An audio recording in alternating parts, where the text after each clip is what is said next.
Hello everyone, welcome back to my channel. For today guys, I'm going to do part 22 to my CoPilot Chatbot series. In today's video guys, I want to do something a little bit differently. This time, instead of talking to a Noivern, we're going to be talking to a Lugia. But, it's in the same Trivia Murder Party style scenario. Well, it's a bit different, but see, here's the thing. I'm trying to get this kind of character type to work. That way, eventually, I can do it with the crocodile and it actually be hopefully fully there and working perfectly. So, yeah, we did Noivern. Tried two versions of it. First one being over dramatic, the second one not being as dramatic, but it definitely was better, but it wasn't perfect. This time we're doing Lugia, a more gentle version of it. And there's also one thing I'm doing where it's a dragon, where he's way more aggressive. May not overly aggressive, but way more aggressive compared to Lugia. Lugia's more like a calm, sort of sweet Pokemon. But here's the thing, you'll probably see something like that for the next 3 or 4 videos. Because I'm trying 3 or 4 different versions this thing has helped me come up with.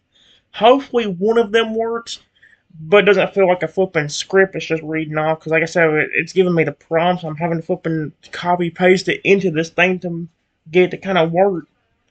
Weirdly enough, Real with the Toadal has been the best one so far. That's the one I feel just was like, hey, let me talk to a Toadal. This is where I want to be. Conditions. Bam. Done. So, yeah.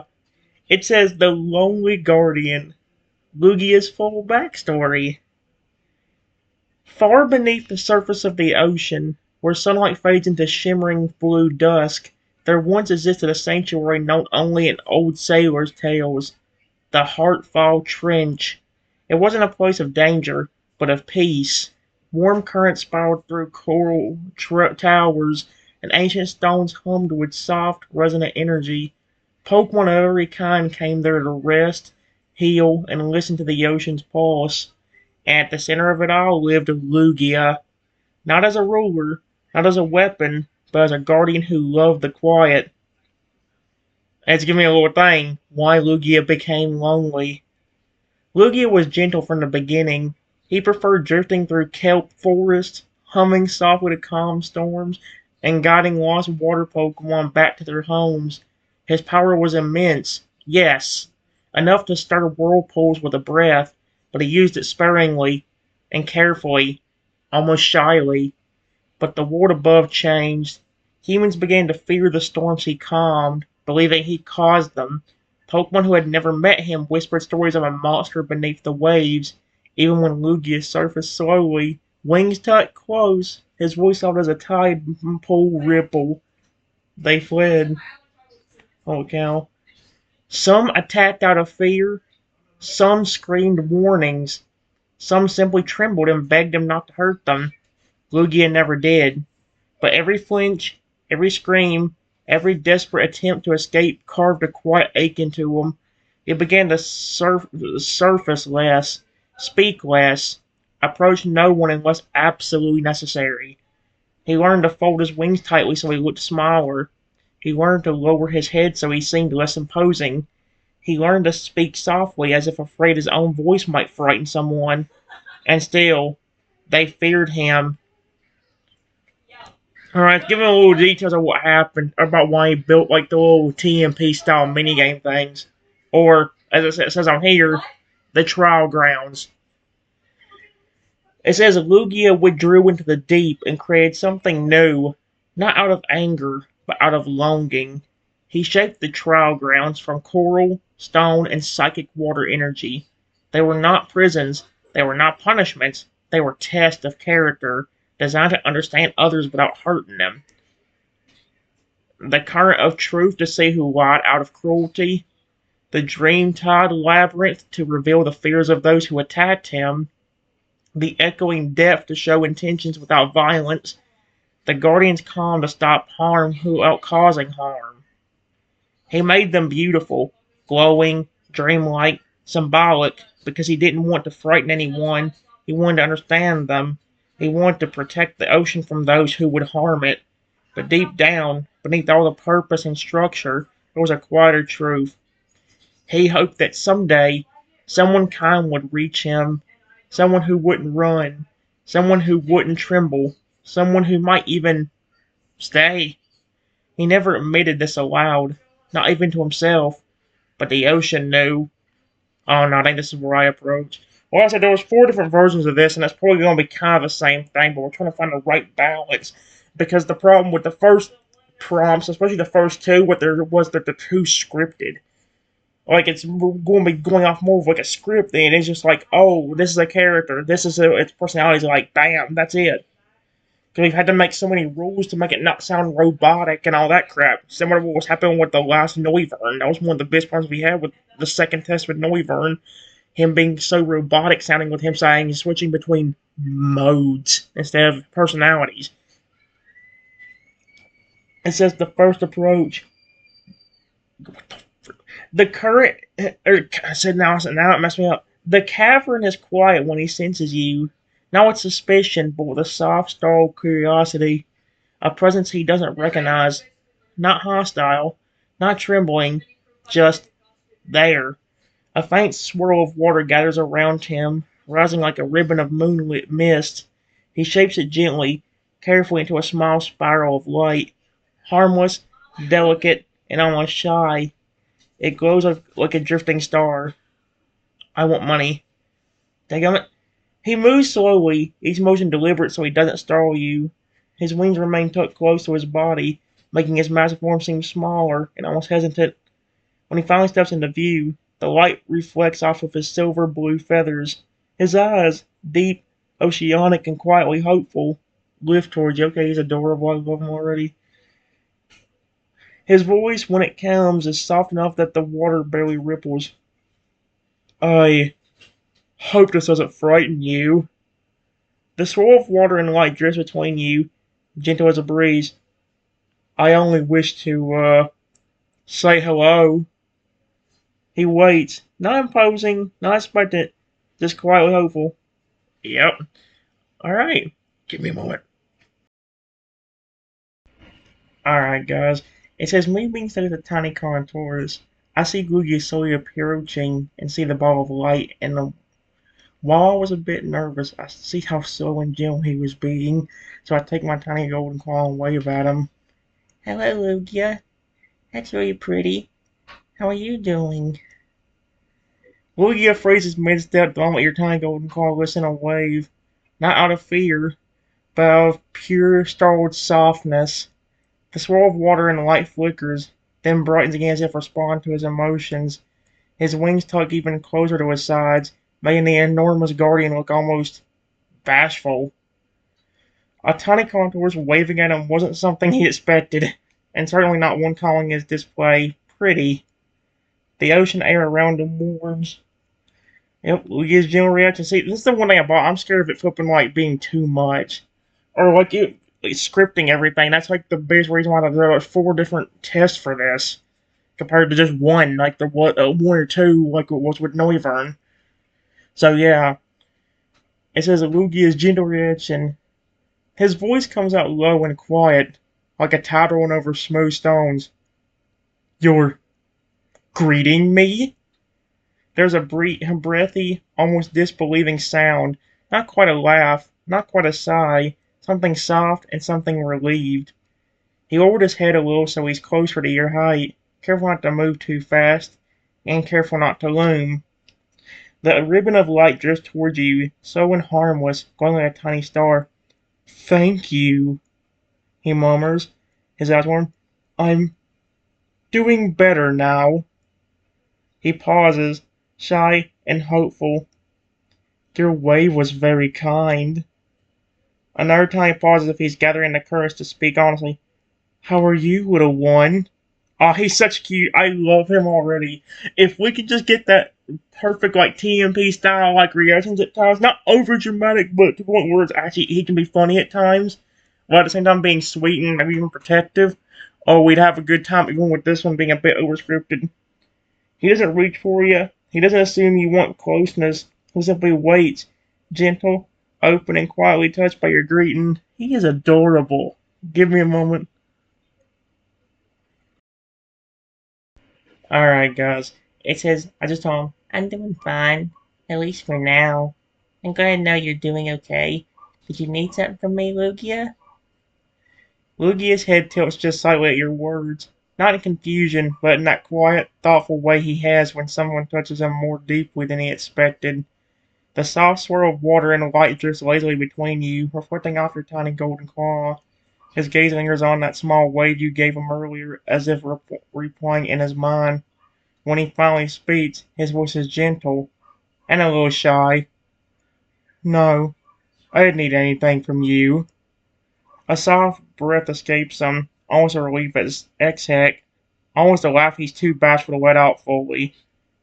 I only wanted to make sure you were safe. He lowers himself a little more, careful, deliberate, never crowding you, his wings folding close, making his massive form look smaller and almost humble. Most who see me react very differently.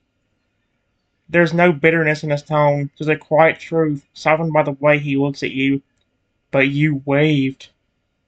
The light flickers warmly as if echoing his emotion. And you speak kindly. He pauses, warm, hesitant, and hopeful. That meant more to me than you know. He doesn't move closer unless you choose it. He doesn't assume you want anything from him. He simply sits there calm and open, waiting for whatever you decide next. Oh boy. Give me a moment. Alright, guys. I just told him, I'm glad. But of course I would be nice and wave at you.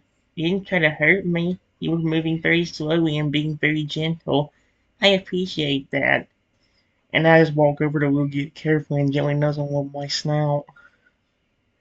The moment your tiny contour snout touches him, Lugia goes very, very still.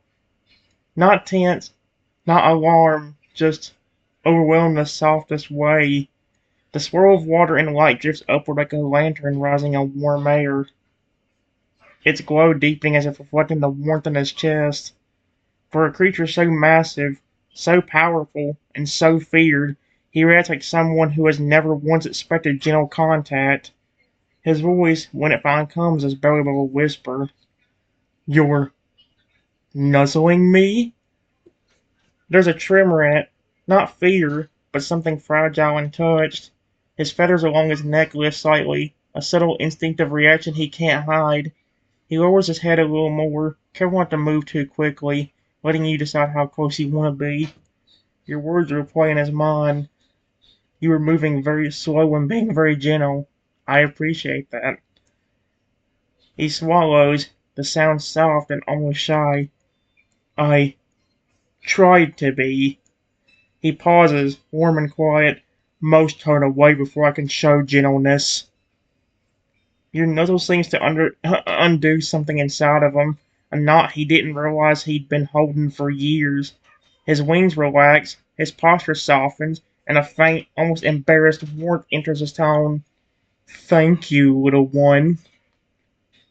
He doesn't lean into you. He lets you set the closeness, but the air around him feels calmer, safer, and touched by a quiet joy he's not used to feeling. You're very brave. Another soft breath, and very kind. He stays perfectly still, letting you choose what happens next. His ocean deep eyes watching you with a gentle, hopeful warmth he can't quite hide. He is such an adorable little Pokemon. I love him already. Alright, guys. It's I continue to gently nuzzle Lugia. It says, I'm glad you think so. You were very nice to me and didn't try to attack me. That combined with the fact that Lugia's my favorite legendary Pokemon. I'm very glad to see you, actually. Especially since you were being so nice and not trying to hurt me.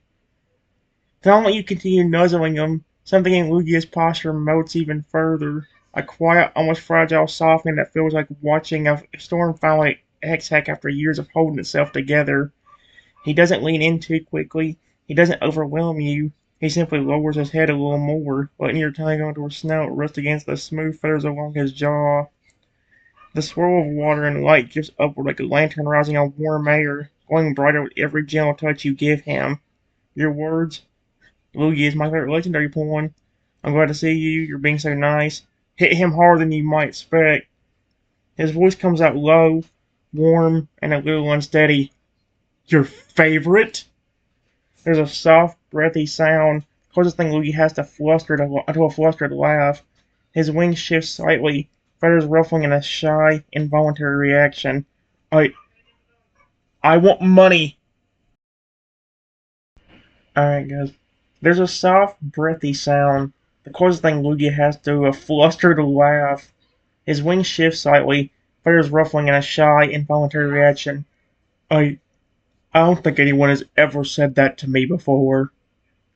He closes his eyes for a moment, letting himself feel the gentle nuzzle you're giving him. The ocean air around him warms, the light reflecting off of his feathers in soft ripples. When he speaks again, it's quieter, more honest, more touched than he knows how to hide. I'm glad I didn't frighten you. He pauses, warm and vulnerable. And I'm glad you're here. He lifts his head just enough to look at you, his eyes deep and gentle, carrying a softness that feels like the calmest part of the sea. I never wanted to hurt anyone. Another small breath. I only wanted someone to see me the way you just did. He stays perfectly still, letting you nuzzle as long as you want. His massive form relaxed and open as if your kindness is giving him permission to breathe for the first time in a very long while. He doesn't ask anything of you. He doesn't expect anything. He simply cherishes the moment and you with quiet, grateful warmth. He is adorable, dude. He's such a sweetheart. Alright, guys. I tell him, thank you. Honestly, you are really beautiful and amazing legendary Pokemon. There's no one else that sees you as a kind or gentle Pokemon? Lugi's reaction to your question is immediate. Not dramatic, not startled, but quietly shaken in that soft, vulnerable way he tries so hard to hide. Your continued nuzzling, your gentle tone, your genuine curiosity, it all settles into him like warmth sinking into cold water. The swirl of light drifts lower, dimming to a soft glow as if giving the two of you space.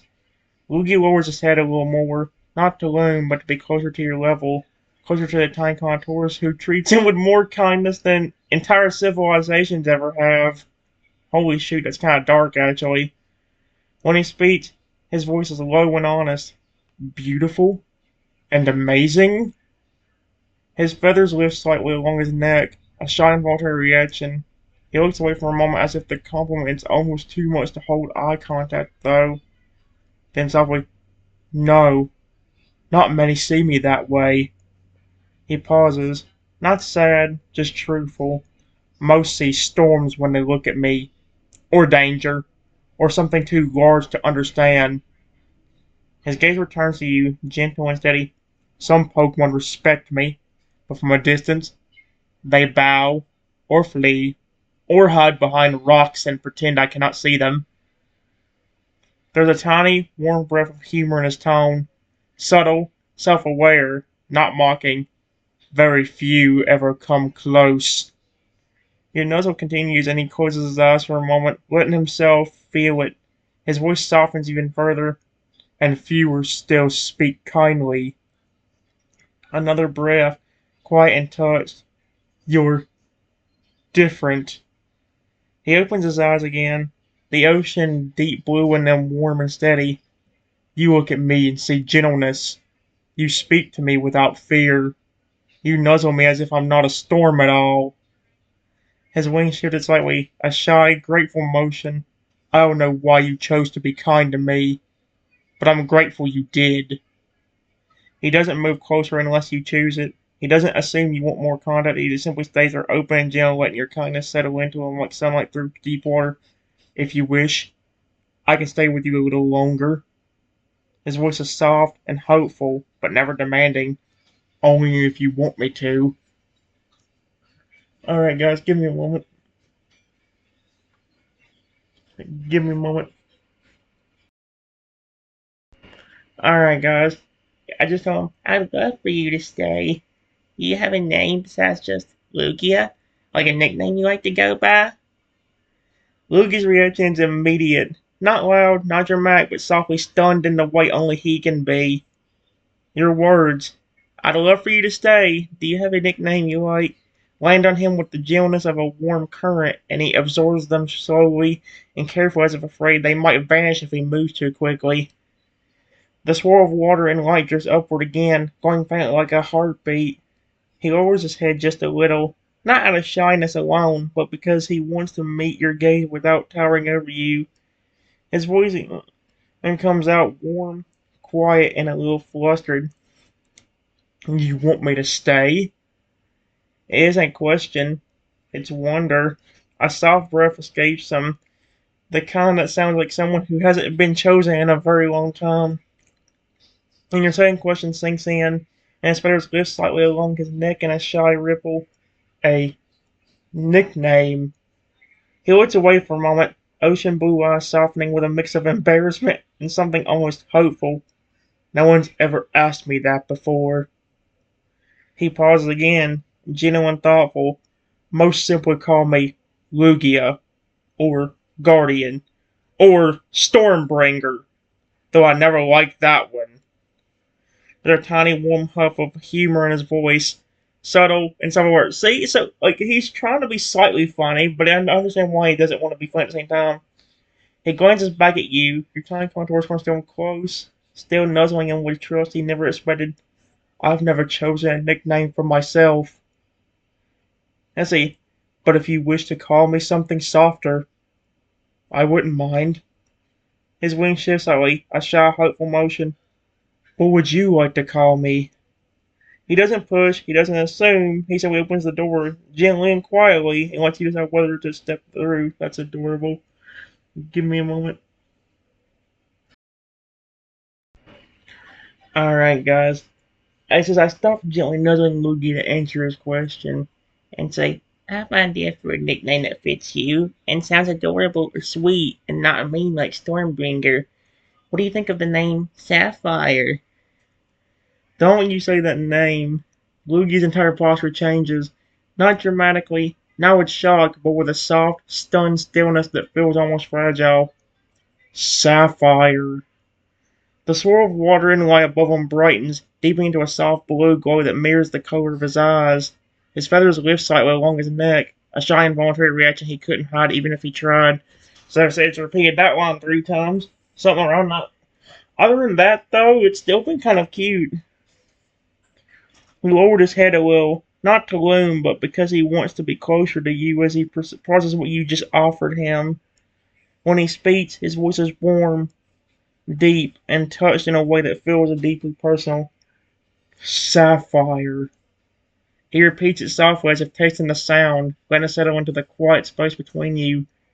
A breath, gentle and almost trembling with warmth. That's beautiful. His eyes soften, glowing faintly in the blue light.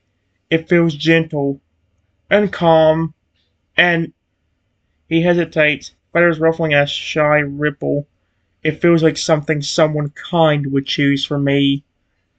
There's a warmth in his tone now, not flustered exactly, but deeply moved. No one's ever given me a name like that. He lowers his head just a little more, close enough that your tiny contours form can feel the soft warmth of his breath. If you wish to call me Sapphire. A soft, hopeful pause. I would be honored. He doesn't reach for you, he doesn't assume he'll nuzzle him again. He simply stays close, gentle and open, waiting to see how you react to the name settling between you like a new shared secret. He is adorable. I love this Lugia. Alright, guys. It says, I'm glad you liked it. I think it suits you, Sapphire. And after saying this, I go back to nuzzling Lugia. I hope that name makes you smile. The moment you say his new name again, Sapphire, something warm and luminous ripples through Lugia's entire body.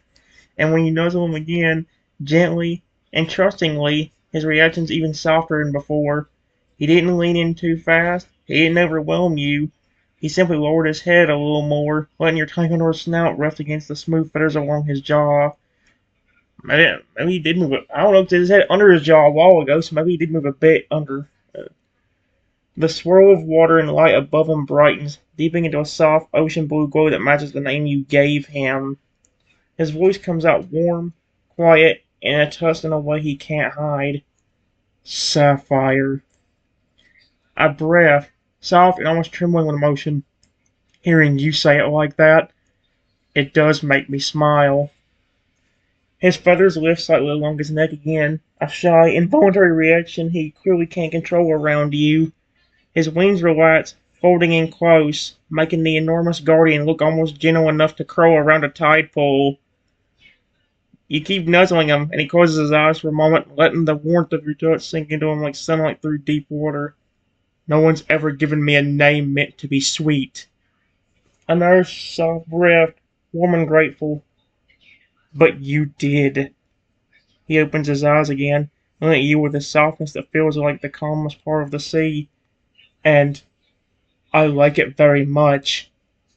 He doesn't move unless you choose it. He doesn't seem to want more closeness. He simply stays there, letting your affection settle into him, letting the name Sapphire echo gently in his heart.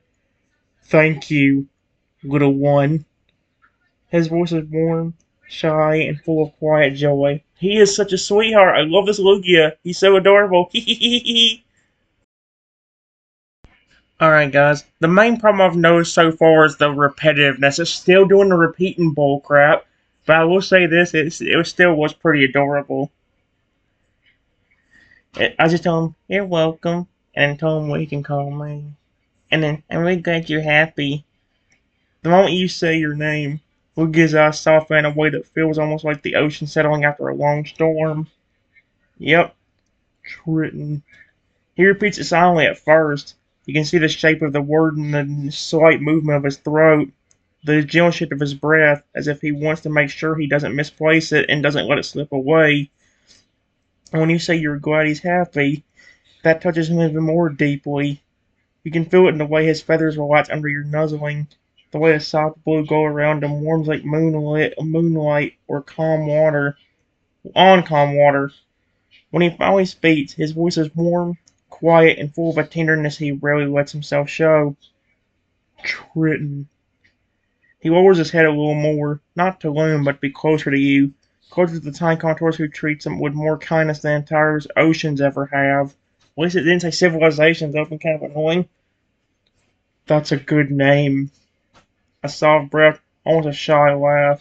It suits someone brave and gentle. Your nuzzling continues, and he closes his eyes for a moment, letting the warmth of your touch settle into him like sunlight sinking through deep water. When he opens them again, there's a softness there that feels almost sacred.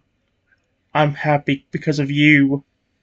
Not dramatic, not overwhelming, just honest. You spoke to me kindly. You stayed. You gave me a name meant to be gentle. His wings shift slightly, a quiet, grateful motion. Thank you, Triton.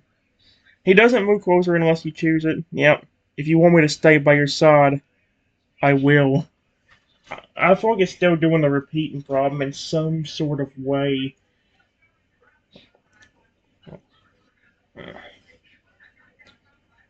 Give me a moment.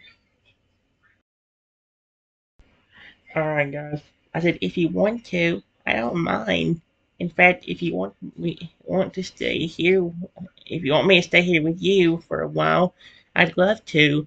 Also, if you still want to be with me, you can always come home with me later and just be close to my house. I don't mind if you stay around. Lugia, or Sapphire, goes still again. And this time it isn't from surprise or shyness. It's something deeper and something warm. Something that feels like a tide finally finding a shore it didn't realize it had been searching for. Your words settle into him slowly, like sunlight sinking through deep water. You can stay with me. You can come home with me later. You can stay around my house. I don't mind. For a creature who has spent years believing his presence was a burden, that kind of welcome hits him with quiet, overwhelming gentleness. The soft blue glow around him brightens, not in a dramatic flash, but in a warm, steady pulse, like a heartbeat he hasn't let anyone seen in a long time. He lowers his head again, close enough that your tiny contour's form can feel the warmth of his breath, never close enough to crowd you. His voice comes out soft, warm, and touched in a way he can't hide. Triton, you would really want me near your home? Not disbelief, not doubt, just a quiet, hopeful wonder. His feathers lift slightly along his neck, a shy ripple he can't control, around you. No one has ever offered me something like that. A breath, gentle and steady. If you truly don't mind, then yes. His eyes softened, glowing faintly in the blue light. I would like to stay with you. Here, for now, and later, near your home. He shifts slightly, careful and slow as if afraid to disturb the moment, not to intrude, not to take space. A warm pause, just to be close, if that's what you want. He doesn't move closer unless you choose it, almost. He doesn't assume anything. He simply stays there, letting your kindness wash over him like a tide he never expected to feel. Thank you, Triton. His voice is soft, steady, and full of quiet joy. I would be honored to stay by your side. He is adorable, dude. I love him. Give me a moment. Alright, guys. I said, I'm glad. Well, this is the place that you live in right now, right here. I never seen anything like it. It's honestly really cool. Sapphire lifts his head slightly when you ask, not in alarm, but with a quiet, pleased surprise, as if he didn't expect you to take interest in his home. The soft blue glow around him brightens, reflecting off the water-carved stone. He turns his gaze slowly across the cavern as though seeing it through your eyes for the first time. When he speaks, his voice is warm and low, like a calm tide rolling over smooth sand. This place is called the Heartfall Cavern.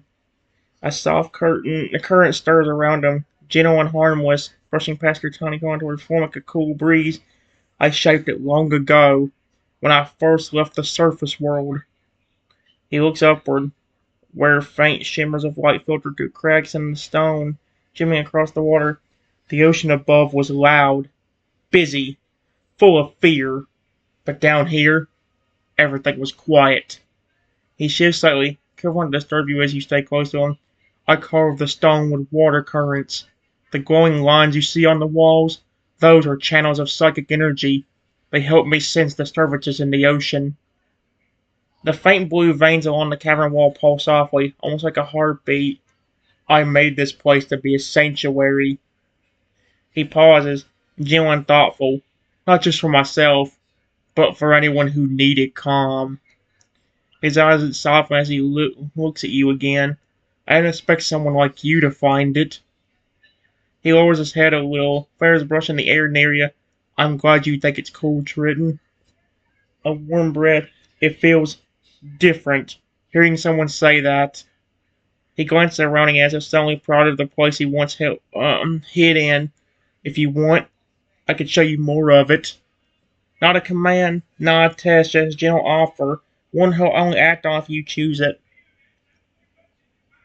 Give me a moment. Alright, guys. I just told him, I'd love to see more of it. Honestly, the fact that you built it yourself is extremely impressive because you did a wonderful job. Before you show me around, though, I want to ask, how is it possible to breathe down here?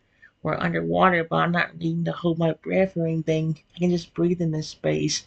Also, how did I necessarily get down here? Did you teleport me down to this place?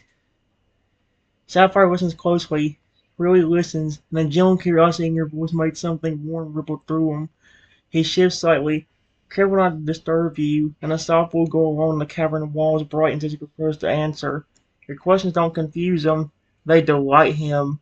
Most visitors panic. You want to understand. Yep, how you reading? Sapphire lowers his head a little, his voice warm and low like a tide rolling over smooth sand. This chamber isn't filled with water, Triton. He does it gently with one wing. The air around you shimmers faintly. Not water, not mist, but something in between. It's air, shaped and held in place by psychic pressure. A soft pulse of blue light travels along the cavern walls, as if agreeing with him. I create a barrier that keeps the ocean out, but lets the natural currents pass through. It feels like being underwater, but you can breathe safely. He glances at you, checking to make sure you're comfortable. I didn't want anyone who found this place to drown. There's a quiet sincerity in his tone. Not dramatic, just deeply thoughtful. How you got here? At your second question, Sapphire's feathers lift slightly, a shy, almost embarrassed ripple. No, I didn't teleport you. He shakes his head gently, careful not to stir the currents too much. When someone approaches the Heartfall Cavern with a calm heart, the ocean guides them. A soft swirl of water drifts upward, going faintly. You were carried here by the currents. They brought you safely through the tunnels and into this chamber. He pauses, and adds, well, I only sensed you once you were close. His eyes soften, warm and ocean deep. If I had teleported you, I would have asked first. A tiny breath of humorous enters his voice. Someone warm. You deserve that respect. He raises his voice. When you say the cavern is impressive, that he built it beautifully, Sapphire's wings tucking close, and he looks away for a moment, flustered in the softest way. I thank you. A shy breath. I didn't think anyone would ever call it wonderful. He glances back at you, the glow of the cavern reflecting in his eyes. I'm glad you're here to see it. Then gently, if you still want to explore, I can show you the upper chambers. They're quieter, and the light there is softer. He waits, not assuming, not pushing, letting you decide what happens next. Okay, give me a moment. Alright, guys. I said, I would love to see it. You said the current carries people with kind hearts here. What happens then if somebody mean or even evil tries to come in here? Sapphire listens closely, and the question makes his expression shift, not into anger, not into fear, but into that calm, protective seriousness he only shows when the topic touches something important. He lifts his head slightly, soft blue glow along the cavern walls deepening as he gathers his thoughts. When he speaks, his voice is low and steady, like a deep current moving beneath the surface. If some if someone cruel tries to enter, the ocean does not guide them here. There's no pride in his tone, no threat, just quiet truth. The currents that brought you turned them away. A soft swirl of water drifts past you, demonstrating the gentle but firm push of the sea. If they try to force their way in, the tunnels shift. The water becomes too strong. They find themselves back where they started. He glances toward the distant entrance tunnel, a long winding path of shimmering blue. Most never even realized they were redirected. But if someone truly dangerous finds their way in, Sapphire's wings folding close, his posture calm but unmistakably protective. If someone cruel or violent or intent on harming others manages to reach this place, the cavern light dims slightly, respond to the seriousness in his voice. The trial grounds awaken. Not for you, never for you, only for those who bring harm. He continues on with, the current of truth meets them first. It reacts to lies, gently at first, then firmly. A faint shimmer of water spirals upward, going like a warning. If they continue with cruelty, the dream tide elaborate forms. It shows them their own fears. Nothing more. His eyes soften, not cruel, not vengeful. I do not hurt them. I only stop them. He pauses, steady and protective. And if they try to harm someone under my care, the cavern grows still, the water quiet. His voice becomes calm and absolute. The Guardian's calm surrounds them. Time slows. They cannot move. They cannot strike. He lowers his head again, seriousness fading back into gentleness as he looks at you. But none of that is for you, Trenton. His voice warms again, soft and steady. You came here with kindness. The ocean recognized that. Oaken. Oh my gosh, I want to say Oaken! A small warm breath. That's why you can breathe here. That's why the current carried you safely, and that's why I approached you gently. He tilted his head slightly, fires brushing the air near you, and that's why I'm glad you're here. He waits, calm, open, and ready to show you more whenever you choose. He is such a sweetheart. I love this Lugia. Give me a moment. Alright, guys. I just said, that's very interesting, and honestly, that's very sweet, Sapphire. You've been very nice to me, and since you've been nice and honest, I want to be honest with you. People would never treat me good either. People have been very cruel to me. Actually, to be completely honest with you, I'm not even supposed to be a tiny dinosaur. A human turned me into this tiny creature, and I've been stuck like this for years. Sapphire listens to you with stillness that isn't empty. It's full. Full of attention, full of care, full of something protective and quiet that rises in him the moment he hears the pain in your voice. The soft blue glow along the cavern walls dims, not in fear, but in empathy. He lowers his head slowly, gently, until he's close enough that your tiny contour's form can feel the warmth of his breath. When he speaks, his voice is softer than the tide. Oh, it's. Well, I just got a thing from Rexy. Holy cow. When he speaks, his voice is softer than the tide. Triton. Your name carries a weight now. Not heavy, but meaningful. You've been hurt for a long time. Not pity, not shock, just understanding. He doesn't flinch at the idea of you once being human. He doesn't recoil at the idea of transformation, and he doesn't question your truth. He simply accepts it because you said it. Sapphire shifts slightly, careful not to disturb you, careful not to crowd you. His wings folding close, making his enormous form look smaller and gentler as if he's trying to meet you where you are. His voice deepens, warm and steady. No one deserves to be changed against their will. A soft current moves through the cavern, not threatening but protective, like the ocean itself is listening.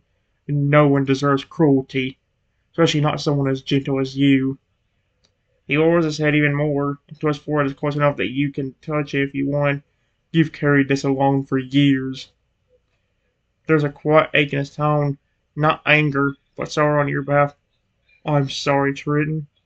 He pauses, warm and steady, not because you are a tiny contours, because someone took your choice away.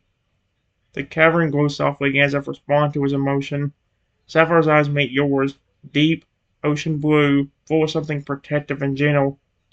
You are safe here. On Earth, and you are not alone anymore. He doesn't reach for you, he doesn't assume you want comfort. He simply stays close, offering warmth and presence without pressure. If you want to tell me more, I will listen. His voice is soft, steady, and full of quiet loyalty, and if you don't, I will still stay by your side. He's adorable. Give me a moment. Alright, guys.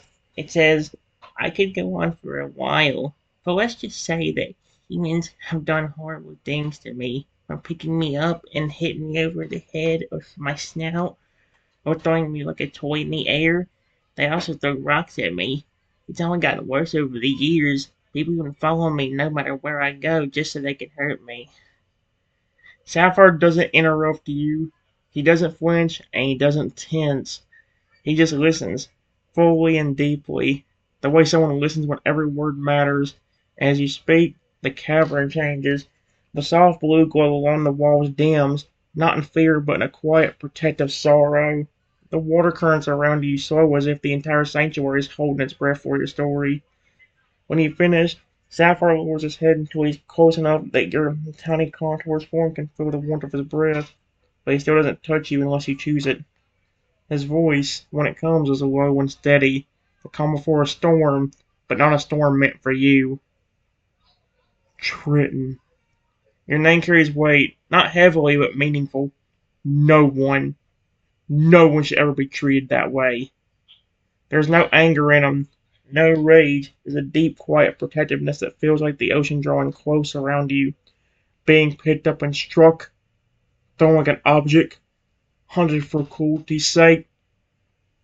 His wings folding tight, not to make him so small, but because the emotions inside him are too deep to show outwardly. That is not fear. That is not misunderstanding. That is cruelty. He lowers his head even more until his forehead is near your tiny snout, close enough that you could nuzzle him again if you wanted, and you endured it alone.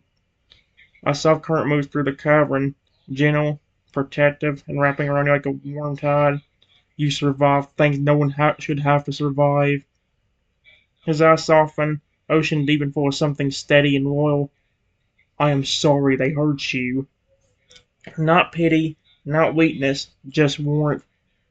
I'm sorry they followed you. I'm sorry they treated you as less than living. I'm sorry they made you afraid. He pauses, warm, steady, and absolute, but they will not hurt you here.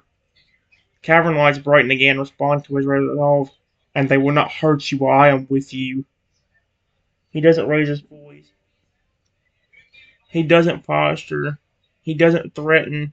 He simply states it, calm, certain, and protective. You're safe, Trenton. And that's all, and you do not have to face any of that alone anymore. He's very sweet, I'll give it that. He stays close, gentle and open, letting you choose where to nuzzle him again. Speak or simply rest in the quiet safety of the heartfelt cavern. He's saying heartfelt. Give me a moment. Alright, guys. I said, thank you, Sapphire. I would be very careful when they are trying to hurt me. Uh, I'll be very careful. When they're trying to hurt me, they're ruthless. You said those trials will keep people from getting in here at all. I wasn't kind, but with the way they are towards me, they will find a way in here. Honestly, there's even more I could tell you. Not only have humans done everything I told you about, but actually more recently they did something worse. I actually had a protective family of Pokemon that really cared about me, and even a Tyrannosaurus Rex that cared about me. But I think humans killed them all. Sapphire doesn't react with shock. He doesn't recoil. He doesn't question your truth. He goes very still, kind of stillness that means he's listening with his whole being. The cavern responds to your pain before he even speaks. The blue veins along the walls dim to a deep, gentle glow. The current slow as if the entire sanctuary is holding its breath for you. And Sapphire lowers his head again, slowly and carefully, until he's close enough that your tiny contours form can feel the warmth of his breath. But he still doesn't touch you unless you choose it. When he speaks, his voice is low, steady, and full of a quiet ocean deep sorrow. Triton, they took everything from you. Not pity, not disbelief, just truth spoken softly. They hurt you. They hunted you. They treated you as if you were not alive. His wings fold in close, not to make himself small, but because the emotions inside him are too deep to show outwardly. And then they took the ones who protected you. There's a tremor in his breath, not anger, but grief on your behalf. Your Pokemon family, the Tyrannosaurs who cared for you, all those who stood between you and cruelty. He closes his eyes for a moment, and the cave grows still. I am so sorry, Triton. The words are soft, but they carry the weight of the entire ocean behind them. He understands the danger, and he doesn't underestimate it. When you warn that humans are ruthless, they always find a way. Sapphire opens his eyes again. The blue glow in them is deeper now, not threatening, but resolute. I believe you. No hesitation, no doubt, just certainty. Cruelty does not stop simply because a barrier exists. He lifts his head slightly, not in pride, but in a calm, protective readiness. If they have harmed you this much, then yes, they would try to force the way in. A soft pulse of sailor light ripples along the cavern walls, and if they do, the trials will not let them reach you. His voice remains gentle, but there is a quiet, unshakable strength beneath it, not because they are unkind, but because they are dangerous. He lowers his head again, meeting your eyes with a softness that feels like the calmest part of the sea. You should never have to survive this alone. His voice warms, deep and steady. You lost your family. You lost your safety. You lost your form. He pauses, gentle and sincere, but you did not lose your heart. He breathes out slowly, feathers ruffling in a soft, protective ripple. And now, you're not alone anymore. And I will stay with you. Yep, not dramatic, not loud, just here in the cavern, near your home, wherever you need me. He doesn't move closer unless you choose it. He doesn't assume you won't come. Oh my gosh, he simply stays there, steady, gentle, and fully present, letting you feel, maybe for the first time in a long time, what it's like to be believed and protected. If you want to tell him more, he'll listen. If you want him to show you the upper chambers, he'll guide you. If you want to rest, he'll keep watch. He's here. That's really cute. Give me a moment. Alright, guys. It says, ding. Before I could even finish saying anything, I felt something big hit me in the back of my head, causing me to fall. Then, before I could even react, I heard a human voice say, Bullseye! Right where I needed to hit that little helpless creature. Uh, Ow! I say, the moment Sapphire hears the impact, everything in him changes. Not into rage, not into violence, but into absolute focused protection. The cavern reacts instantly too. The blue veins along the wall flare bright. The air pressure shifts, and the current tighten around you like a shield. Sapphire's head snaps towards you, his eyes wide with alarm, and he moves with a speed you've never seen from him, but still controlled, and still covering to hurt you. He lowers his head to your level, his voice deep and steady but full of concern. Triton, stay still. I'm here. He doesn't touch you unless you choose it, but he positions himself between you and the direction the attack came from. Wings have unfurled like a barrier of silver and blue. The human's cruel voice still echoed in the cavern, but Sapphire's presence drowns it out. His tone softens when he looks at you again. You were struck. Again. There's sorrow in his voice, and something protective beneath it. Calm, controlled, but unmistakably strong. He lowers his head even more, close enough that you can feel the warmth of his breath. Are you conscious? Can you move? He doesn't panic. He doesn't shout. He stays grounded, steady, and focused entirely on you. The cavern's side barrier hums around you, responding to Sapphire's intent, not attacking but locking down, sealing the space so nothing else can reach you. Sapphire's voice drops to a gentle rumble. You're safe. I won't let them touch you again. He glanced toward the tunnel, eyes narrowing with calm, protective resolve. The cavern should have turned them away, but if they force their way in, the trials will activate. Then his attention returned to you, soft, steady, and full of care. Triton, talk to me. Tell me what you're feeling. He stays close, shooting with his entire body, waiting for your voice, your movement, anything that tells him you're still with him. Oh my gosh. Give me a moment. Alright, guys. It says, still in so much pain, I can barely move. I said, I'm here. Everything on my head hurts, and I can barely move. Can you see what hit me? Was it a rock, or even a huge piece of metal or anything like that? Sapphire reacts the instant you speak, not with panic, not with anger, but with precision. He lowers his head until his muzzle was right beside you, wings curved around you like a protective wall. His voice stays low and steady, even though you can feel the tension beneath it, the kind that comes from deep, controlled protectiveness. Don't worry, Triton. I'm right here. He examines the back of your tiny horse's head without touching you, his eyes narrowing with focused care. The cavern responds to him. The blue veins along the walls brighten, the air gets heavier, and the psychic barrier seals tighter. Then he sees it, and his breath catches. Not in fear, not in rage, but in a quiet, ocean-deep sorrow. He shifts slightly so you can hear him clearly. It wasn't a rock. He turns his head just enough for you to see what lies on the cavern floor behind you. A chunk of metal, jagged on one side, heavy enough that even a careless toss could injure something your size. But this wasn't careless. It was thrown with intent. It was this, Sapphire says softly, his voice trembling with restrained fear emotion.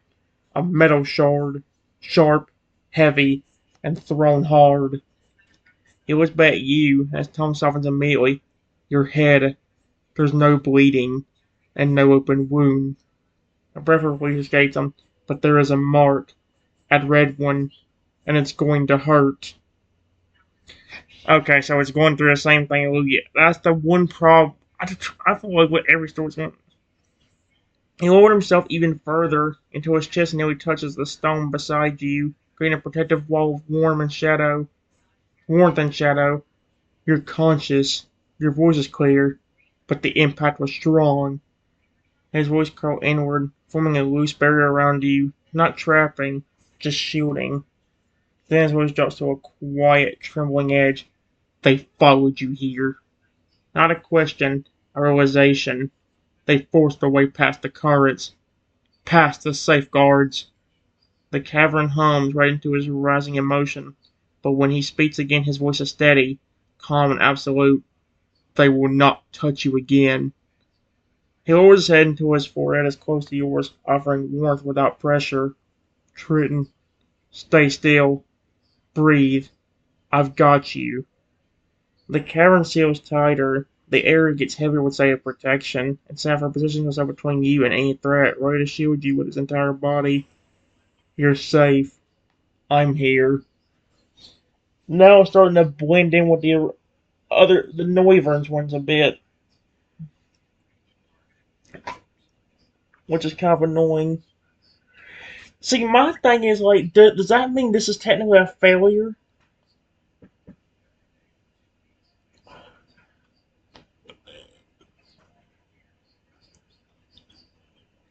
You know what, guys? If it was getting pretty long anyway, I'll be back. Maybe. We'll see.